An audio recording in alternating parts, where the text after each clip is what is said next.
Hello guys, welcome back to my channel, welcome back to my new vlog. कैसे हैं आप सब? I hope आप सब बहुत अच्छे होंगे, स्वस्थ होंगे, मस्त होंगे। एंड गाइस, जैसा कि आप लोगों को पता है, मेरा कल कोई भी व्लॉग वीडियो नहीं आ पाया। उसका रीज़न यही था कि ऐसा कुछ शूट करने को था भी नहीं। हाँ, मुझे आप लोगों से कुछ बात करनी थी, आप लोगों के कुछ कमेंट के रिप्लाई करने थे, बट वो कल मेरे से पॉसिबल नहीं हो पाया कि मैं व्लॉग शूट करूँ, है ना। तो ये जो व्लॉग होगा वो आज हो जाएगा, मतलब लाइव कर दूँगी मैं इस व्लॉग को। बाकी जो भी रहेगा, मतलब इसके आगे का पार्ट वो भी मैं आप लोगों के साथ शेयर करूँगी, कैसा रूटीन होता है। बाकी जो मुझे पहले बात करनी थी आप लोगों से, वीडियो की स्टार्टिंग में मैं वो आप लोगों से बात कर लेती हूँ। तो बिना टाइम वेस्ट करे मुद्दे पे आते हैं सीधा, वरना वीडियो बहुत ज़्यादा लंबी हो जाती है एज़ यूजुअल। सो गाइज़, बहुत सारे लोगों के मेरी लास्ट वीडियो पे कमेंट आ रहे थे। लास्ट वीडियो पे भी कमेंट थे और उससे पहले भी 2-3 वीडियो के नीचे उनके कमेंट थे। कुछ मतलब मेरे व्यूअर्स थे, उन्होंने मुझको बोला था कि हमें आपका पर्सनल नंबर चाहिए, है ना। तो देखिए, ऐसा है कि पर्सनल नंबर मैंने यूट्यूब पे वीडियो पे ऑलरेडी दिया हुआ है, पब्लिकल है मेरा एक नंबर। तो वो शायद आप लोगों ने ना, जिन्होंने मुझे कमेंट किया था, उन्होंने शायद वो वीडियो नहीं देखी होगी। तो कोई इशू वाली बात नहीं है, दिक्कत वाली बात नहीं है। मैं इस वीडियो के नीचे उस वीडियो का लिंक डाल दूँगी, आप लोगों के लिए मेंशन कर दूँगी वो वाली वीडियो का लिंक। तो आप लोग ना वो वीडियो जाके आप लोग देख सकते हैं। उस वीडियो में मेरी पर्सनल मोबाइल नंबर है, ऑलरेडी मैंने यूट्यूब पे दिया हुआ है। तो उनका कमेंट ऐसा कुछ था कि हमें आपकी पर्सनली कुछ, हमने आपकी पूरी स्टोरी सुनी है, हमें आपकी हेल्प करनी है, मतलब ऐसा कुछ था उनका। तो थैंक यू सो मच जिन्होंने ऐसा मुझे कमेंट किया था। उनका प्रॉपर नाम मुझे याद नहीं है, आईडी का उनका नेम क्या था, बट उनका कुछ ऐसा कमेंट था कि आपका पर्सनल नंबर आप हमें दो, हमें आपकी कुछ हेल्प करनी थी। आपकी हमने पूरा चीज़ें देखी, स्टोरी देखी, वीडियोस देखी होंगी उन्होंने, तो मुझे इसलिए उन्होंने ऐसा कमेंट किया था। बाकी बात रही नंबर की, तो वो नंबर मैंने आप लोगों को बता दिया कि आप लोग नंबर मेरा वहाँ से जाके उस वीडियो से ले सकते हैं। उस वीडियो का लिंक मैं इस वीडियो के डिस्क्रिप्शन बॉक्स में ऐड ऑन कर दूँगी, ठीक है। तो वो बेसिकली मेरा जो मेन मोटिव था वो बस नंबर के लिए ये था कि आप लोग लाइव स्ट्रीम के ड्यूरेशन में, मतलब लाइव स्ट्रीम करेंगे जब हम लोग यूट्यूब पे, तो उस लाइव स्ट्रीम में वो नंबर पे जिसकी भी पहले कॉल आएगी उसकी कॉल कनेक्ट करके ड्यूरिंग लाइव स्ट्रीम, जैसा मैंने पहले वाली वीडियोज़ में अपना बताया हुआ है, तो जो भी आप लोगों को जो भी क्वेश्चन क्यूरीज होंगे, आप लोगों के मन में डाउट्स होंगे, वो आप क्वेश्चन उस समय पूछ सकते हैं लाइव स्ट्रीम में। और हाँ, ऐसा क्वेश्चन पूछिएगा जो आंसरेबल हो, है ना, जो मतलब यूट्यूब के गाइडलाइन में रह के हो, ठीक है।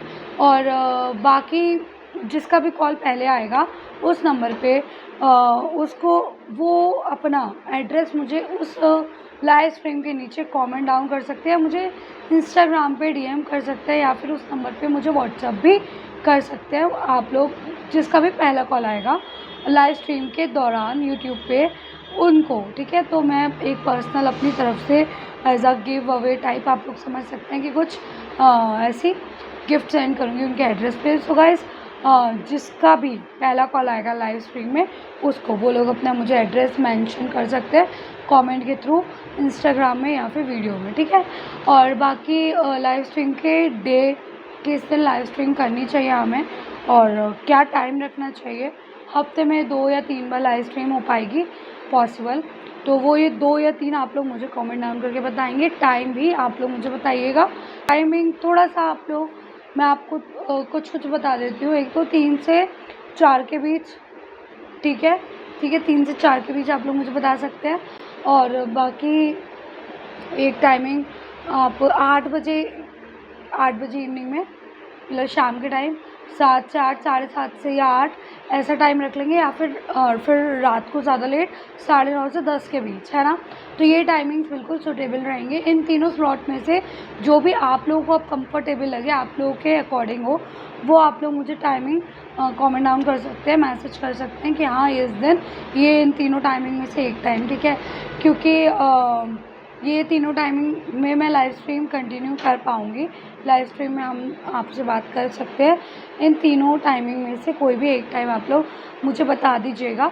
बाकी उनका जो कमेंट था और उनका नहीं था ये कमेंट, एक्चुअली 2-3 बार मुझे कई बार मेरे व्यूअर्स का आ चुका है कि हम आपकी हेल्प करना चाहते हैं।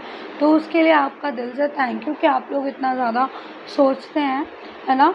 आप लोगों ने मेरी वीडियोस देखी, बट मैं आप लोग को एक चीज़ यहाँ क्लियर आउट कर देना चाहती हूँ कि भगवान की तरह से मतलब ठीक है, जो भी जैसी भी सिचुएशन है वो मेरे हाथ में नहीं है, वो मेरे क्या और किसी के भी हाथ में नहीं है, ठीक है।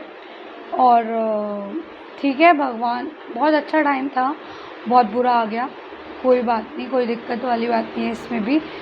बुरे के बाद अच्छा भी आता है ना। ऐसा तो नहीं है कि रात के बाद सुबह नहीं होती, सुबह भी होती है।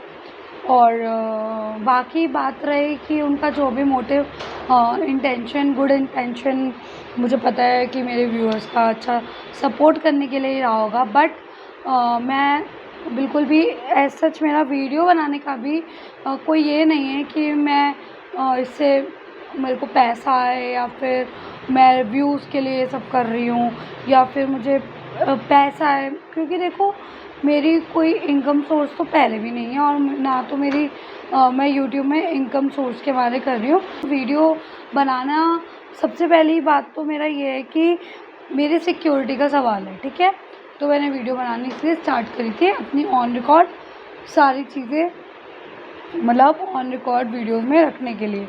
दूसरी चीज़ ये थी कि मेरे को बहुत ज़्यादा सोसाइटी में डिफेम किया गया, हर बार पहले हर चीज़ गलत तरीके से शुरू की गई, ठीक है।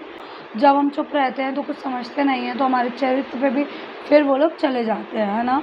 तो उन सबको मतलब मैं डायरेक्ट हर किसी को जा के तो मैं क्लियर आउट चीज़ें नहीं कर सकती थी। तो मेरे लिए सबसे अच्छा ऑप्शन था कि वीडियो में अपनी बात रखने का। बाकी सेफ्टी फीचर सबसे पहला मेरा प्रायोरिटी थी कि मेरी वीडियो बना के मेरी सेफ्टी रहेगी कि अगर इन फ्यूचर मुझे कुछ होता है या मुझे करवाया जाता है कुछ या मेरे किसी भी इर्द गिर्द वाले को, तो वो चीज़ें मेरी वीडियो में रिकॉर्ड रहे कि हाँ, इसके पीछे कौन हो सकता है, ठीक है। जो समाज है, सोसाइटी में ये चीज़ें भी आनी ज़रूरी है कि मैं कहाँ गलत हूँ, मुझे ये तो पता चले। तो ये मेरा मोटिव था कि भाई देखो, मेरी कोई जो लोग मुझे ये बोलते थे कि तुम, मतलब मेरे माँ बाप को ये बोलते थे कि तुमने दूसरी शादी करने के लिए अपनी लड़की को घर पे बिठाया हुआ है, इसलिए तुम ले आए। तो उन्हें भी तो पता चलना चाहिए था ना कि दूसरी शादी कोई सोच भी नहीं सकता कभी भी। और दूसरी शादी भी करवा दी मेरे। बताओ, लोगों ने, मतलब कहने वालों के तो कई बातें कहेंगे ना, उनका हम मुँह तो नहीं पकड़ सकते। तो ठीक है, उनकी वो स्टेट ऑफ माइंड दिखाता है, उनकी मेंटालिटी दिखाती हैं ऐसी चीज़ें। क्यों मुझे इतना डिफेम किया गया, क्यों, मैं आप लोगों को बताऊँ, क्योंकि मैं बिल्कुल मेरे साथ जब ये हादसा हुआ मेरे हस्बैंड के जाने के बाद, मैं बिल्कुल सोसाइटी से बिल्कुल कट ऑफ हो गई। तो इस चीज़ का लोगों ने बहुत ज़्यादा फ़ायदा उठाया। मैं कहीं भी सोशली एक्टिव नहीं थी, चाहे वो फेसबुक हो, चाहे वो व्हाट्सअप हो, चाहे वो इंस्टाग्राम हो। यूट्यूब पे तो मेरा कोई सवाल ही नहीं था, क्योंकि मैं बहुत पहले वीडियोज़ बनाती थी। 2021 या 22 तक की मेरी वीडियोज़ होंगी, शॉर्ट वीडियोज़ होगी। तो यूट्यूब पे तो मैं एक्टिव थी ही नहीं, है ना। तो इस चीज़ का बहुत लोगों ने मेरा फ़ायदा उठाया कि ये तो सोसाइटी में बिल्कुल किसी से कोई बात भी नहीं करती है, इसके इस कैरेक्टर पे भी चले जाओ, इसके लिए तो कुछ भी बोल दो, इससे क्या फ़र्क पड़ रहा है, इससे कौन सा कुछ किसी को जाके मतलब अपनी बात रखेगी। तो नहीं जी, ऐसा इस वजह से भी मेरा ये था कि लोगों को सच्चाई तो दिखे, है ना, कि मेरे साथ क्या चीज़ें हुई हैं, मैं किस मेंटल टॉर्चर से, मैं क्या-क्या मुझे झेलना पड़ा है, इनफैक्ट मैं आज तक झेल रही हूँ। तो वो चीज़ तो लोगों को पता ही नहीं है, लोग तो बस एक ही साइड सुनते हैं हमेशा। बोलूँगी कि मेरा ऐसा कोई ये मोटिव नहीं है कि मैं इससे पैसा कमाऊँ या मैं व्यूज़ के लिए करूँ। देखो, क्योंकि कुछ लोग ना ऐसे भी सिक मेंटालिटी के होते हैं, घटिया सोच के, कि लोगों को ये लगता है कि अपना तमाशा दिखा रही है कि व्यूज़ के लिए। नहीं, अगर मुझे व्यूज़ के लिए सब चीज़ें करनी होती तो मैं अपने हस्बैंड के तुरंत जाने के बाद से करती, तब मैं करने को कर सकती थी। बट मैंने 1.25 साल का वेट किया, मैंने चीज़ें सही होने का इंतज़ार किया, चीज़ें वो नहीं सही हुई, चीज़ें वो और बिगड़ती गईं। मेरे साथ भी तो इतना अन्याय हुआ, मेरे साथ भी तो इतना मेंटली टॉर्चर हुआ है ना। मैं भी तो मेंटल किस स्ट्रेस से निकल रही हूँ, किसी को ये तो पता ही नहीं है। कभी कभी मुझे ये बात लगती है कि मैं अपने घर पे हूँ, अपने पेरेंट्स के ऊपर, मतलब ऐसे उनके ऊपर मेरी और मेरे बच्चे की रिस्पॉन्सिबिलिटी आई हुई है। बट ये सारी चीज़ें ना हो, मतलब रिस्पॉन्सिबिलिटी जो जहाँ मेरा घर है मैं वहीं रहूँ with tight security, safety and security. तो उसी के लिए तो कोर्ट केस मैंने रजिस्टर किया है। अपने कमरे, अपने घर में रहने के लिए मुझे सेफ्टी सबसे पहले चाहिए। तो बस वही चीज़ें हैं। सही टाइम जब कोर्ट का डिसीजन जो भी आएंगे तो मैं अपने घर पे रहूँगी। मैं यहाँ अपने मायके में क्यों रहूँगी? मेरी तो यहाँ से शादी हो गई, मेरी तो यहाँ से विदाई हो गई, मैं तो अपने घर में रहूँगी ना, मैं यहाँ नहीं रहूँगी। वो तो जब तक कोर्ट का लीगल प्रोसीजिंग चल रही है उतना टाइम वो जा रहा है, बाकी मैं क्यों वही। और बहुत लोगों का ये क्वेश्चन होता है कि आप जॉब कर लो, तो मैंने ये चीज़ अपनी वीडियो में पहले भी क्लियर आउट की हुई है कि मैं जॉब नहीं कर सकती भाई। मैं क्योंकि मैं 12th पास आउट हूँ, मैं एलिजिबल बिल्कुल भी नहीं हूँ, मैं बिल्कुल भी पढ़ी लिखी नहीं हूँ। ये समझ लो 12th पास अनपढ़ की गिनती में ही आते होंगे मेरे हिसाब से, क्योंकि आजकल तो PhD वालों को जॉब नहीं मिल रही, तो हम तो फिर 12th पास है, हमें क्या ही जॉब मिलेगी। तो हम तो अनपढ़ की कैटेगरी में आते हैं भाई। देखो भगवान पे मुझे पूरा विश्वास है, और जो चीज़ें चल रही हैं उसमें भी कोई भलाई होगी, चलने दो। मतलब ठीक है, मैं इतना यार नहीं सोचती कि मैं जॉब करूँ, मैं अपना दिमाग कहीं और लगाऊँ, या फिर मुझे अपनी ज़िंदगी के बारे में सोचना चाहिए, मुझे मेरे फजीतों से निकल जाना चाहिए, इन फजीतों से निकल जाना चाहिए। तो जिसे भी ऐसा लगता है तो भाई मुझे एक बात आप लोग बताइएगा ज़रूर, है ना, कि मैं कैसे निकलूँ इन फजीतों से, बताओ। ठीक है, आप लोग मेरी भलाई के लिए बोलते होंगे, मुझे समझ में आ रहा है। कुछ मेरे व्यूअर्स हैं जो मेरी भलाई चाहते हैं, तो वो मुझे बोलते हैं कि इन चीज़ों में मत पड़ो, इन फजीतों से निकलो। इनफैक्ट मुझे कुछ क्लोज़ वंस हैं जो वो लोग भी मुझे मैसेज करके बोलते हैं। बट मैं आप लोगों को बताऊँ, इतना आसान नहीं है किसी चीज़ को भूल के मूव ऑन करना, ठीक है। वो चीज़ ज़िंदगी भर मुझे नहीं लगता कि कोई भूल सकता है। वो अब वही समझ सकता है जिसके साथ ये सारी चीज़ें हो चुकी हों या हुई हों, ठीक है। तो वो वही लड़की या वुमन समझ सकती है। बस इतना है कि मैं इतने झमेले, इतनी चिंता नहीं पालती। और बाकी जो देखो मुझे मैं वीडियोस बनाती हूँ, जो मुझे गलत कमेंट करता है, जो मेरे कैरेक्टर पे जाता है, मैं उसके अगेंस्ट वीडियो ज़रूर बनाती हूँ और ज़रूर बनाऊँगी आगे भी, ठीक है। क्योंकि मुझे मेरे कैरेक्टर पे कोई जाए, मुझे ये बात बिल्कुल बर्दाश्त नहीं होती। किसी के चरित्र पे नहीं जा सकता कोई भी। डेली ब्लॉगिंग ही करती थी, बट जब मुझे नीड लगी, डेली ब्लॉगिंग का मतलब यही होता है ना, जो आपकी लाइफ में चल रहा है आप वही दिखाओगे, है ना। तो मेरी जो लाइफ टू लाइफ में चल रहा है, अगर जब मुझे लगा कि मुझे मेरी लाइफ में ये चीज़ बहुत ज़्यादा डिस्ट्रैक्ट हेक्टिक हो रही है, तो वो चीज़ तब से मैंने आप लोगों के साथ वीडियो में शेयर करी। तो बस भगवान की दया है, भगवान की कृपा है कि 3 टाइम का खाना मिल रहा है बस भगवान की इच्छा से। और जो चीज़ें चाहिए बस वो मिल रही हैं, जो चीज़ें चाहिए वो भगवान पूरी कर रहे हैं। और क्या चाहिए, एक्चुअली सब चीज़ें ना भगवान के हाथ में छोड़ देनी चाहिए, ठीक है। ठीक है, अब वो बात अलग होती है कि वीडियो में हम हर चीज़ खुल के नहीं बोल सकते।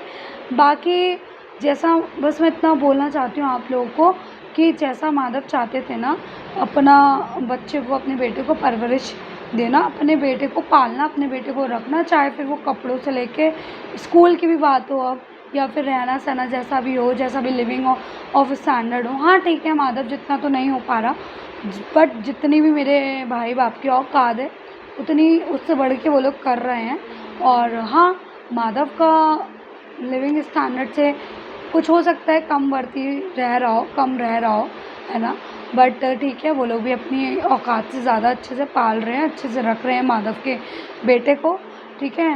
तो ये चीज़ मुझे नहीं लगता मुझे वीडियो में ये चीज़ बोलने की भी ज़रूरत है। वो भगवान देखते हैं क्योंकि कि कौन क्या कर रहा है। ऐसा बोला जाता है ना कि बेटी और बच्चे जो होते हैं, बेटी दामाद और बच्चे मान होते हैं मायके की तरफ से, तो वो बहुत अच्छे से अपने मान को रख रहे हैं, देख रहे हैं।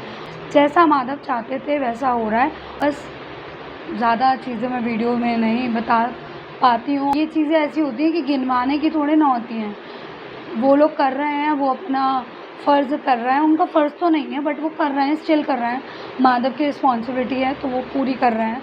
रिस्पॉन्सिबिलिटी तो माधव की है, और भगवान ने ऐसे दिन दिखाए, क्या क्या कर सकते हैं ना, इसके आगे हम कुछ नहीं कर सकते। जो भगवान की जैसी इच्छा हो। और मैं इतना ज़्यादा नहीं सोचती कि मुझे जॉब करनी चाहिए, मेरा दिमाग बटेगा, या मुझे आगे की सोचनी चाहिए।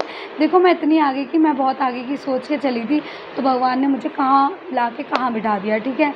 तो मैंने अब बिल्कुल उस दिन के बाद से 30 नवंबर 2022 के बाद से मैंने बिल्कुल चीज़ें सोचनी बंद कर दी। बस अब जो भगवान करें वो ठीक है, भगवान बस वो करें जो हमारे लिए अच्छा हो बस। मैं भगवान से कभी कुछ नहीं मांगती हूँ, मैं बस हमेशा भगवान से ये बोलती हूँ कि आप वो करना जो हमारे लिए अच्छा हो बस, ठीक है।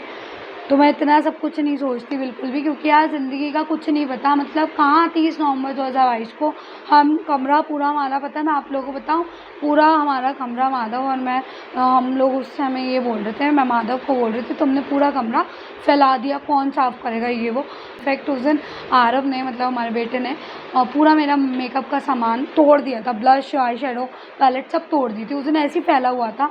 तो मैंने उस पर मैंने चिल्लाई तो माधव ने मुझे बोला कि मैं ये आके साफ़ कर दूँगा, उस पे चिल्लाने की ज़रूरत नहीं है, मतलब आरव पे चिल्लाने की तुझे ज़रूरत नहीं है और मैं यहाँ के साफ़ कर दूँगा। तो देखो हम आ गए और आके क्या हुआ, कुछ नहीं ना, कुछ भी नहीं। क्या डेस्टिनी में क्या हो गया, क्या से क्या चीज़ें हो गई, कुछ भी नहीं पता ना। और ठीक से कुछ चीज़ें हुई भी नहीं, है ना। और माधव आए, माधव वापस अपने कमरे में भी नहीं आए। तो इतना ज़्यादा मैं नहीं सोचती और मैं सबको एडवाइस करूँगी, इतना ज़्यादा लाइफ़ के बारे में आगे का मत सोच के चलो, ठीक है। और मैं कभी भी किसी को ये एडवाइस नहीं दूँगी कि यार आगे की सोचो, कि आगे की सोच के बस घबराहट होती है, डर लगता है। तो प्रेज़ेंट में जियो, ना पास्ट की सोचो ना फ्यूचर की सोचो, प्रेज़ेंट में जियो। यार अगली सुबह नहीं पता कि अगली सुबह होगी नहीं होगी, अगली सेकंड नहीं पता हम सांस ले पाएंगे नहीं ले पाएंगे, है ना। तो जब से मेरे साथ ऐसा सारी चीज़ें हुई हैं तो मुझे पता है कि जब हम कमरा समेटने वाले थे और हमारे साथ क्या हो गया, दुनिया उजड़ गई। तो क्या क्या क्या करूँगी मैं आगे की हर मिनट की इतनी लंबी सोच के कि मुझे जॉब करनी चाहिए, मुझे आगे की सोचनी चाहिए। नहीं, बिल्कुल भी नहीं, मैं बिल्कुल नहीं सोचती। भगवान 2-3 टाइम की रोटी खिला रहे हैं, भगवान जैसा जो मुझे चाहिए वो दे रहे हैं, बस। पास्ट में जो मेरे साथ हुआ, मैं भगवान से दुआ करूँगी किसी भी लड़की औरत के साथ वो चीज़ें ना हो। जब मैं सोचती हूँ मेरे भी रोंगटे खड़े हो जाते हैं। बट अपनी ऑडियंस को कनेक्ट करवाने के लिए ये चीज़ें मुझे आप लोगों के साथ शेयर करनी पड़ती हैं, ठीक है।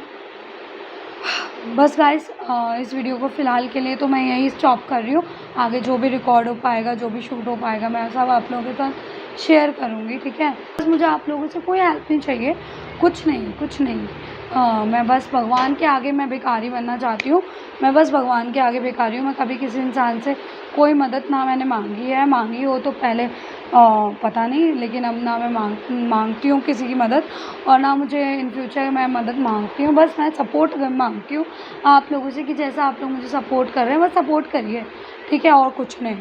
बाकी भगवान के आगे सबको भिखारी बनना चाहिए, भगवान के आगे खूब मांगना चाहिए, खूब रोना चाहिए, बस। अपने एंड पे आप लोगों ने मेरे लिए इतना सोचा, उसके लिए थैंक यू सो मच आप लोगों का, बस।